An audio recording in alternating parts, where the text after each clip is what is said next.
Bravery manifests itself in many different forms, if you think about it. A man that manages to resist giving information whilst his toenails are being pulled out.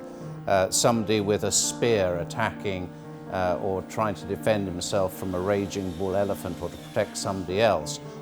Those are sort of a couple of examples actually that you don't think about, like a bomb disposal officer with the cold courage of knowing the risks and the heat of battle Victoria crosses, where at times you just have a split second before you know what you're doing. This is the VC of McGuinness, who in July of 1945 was sent in a mini-sub to attach limpet mines to a Japanese cruiser. But they managed to attach them. They got back into their mini-sub to find that they were caught underneath the cruiser, but eventually they managed to literally squirt themselves out from underneath the cruiser, and a few hours later, with the timer set at a particular time, the Japanese cruiser was sunk.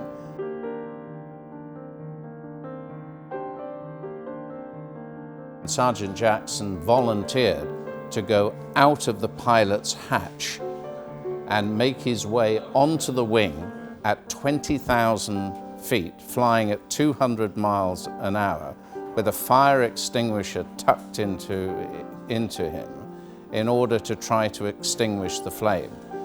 Things went horribly bad for him in terms of the wind caught the parachute.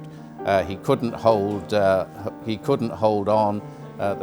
He got burnt. The parachute part of it got caught in the flames, and eventually he was dragged off. Fortunately, it was just a couple of broken bones.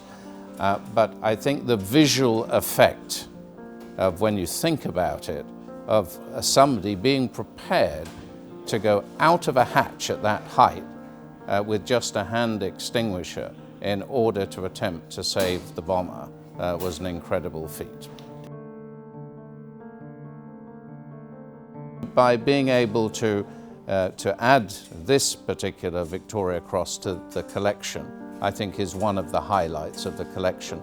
And certainly for those that come to see the gallery who don't really know the story of Rorke's Drift, to be able to go into the background on the screens here and learn about the heroism of that remarkable stand. I hope they come and see and have a look at that. I became the school geek on D-Day, understanding it, and through that came across the Victoria Cross, and then started to read stories and then become absolutely fascinated by the concept of bravery and these incredible stories of what these men did to get the Victoria Cross.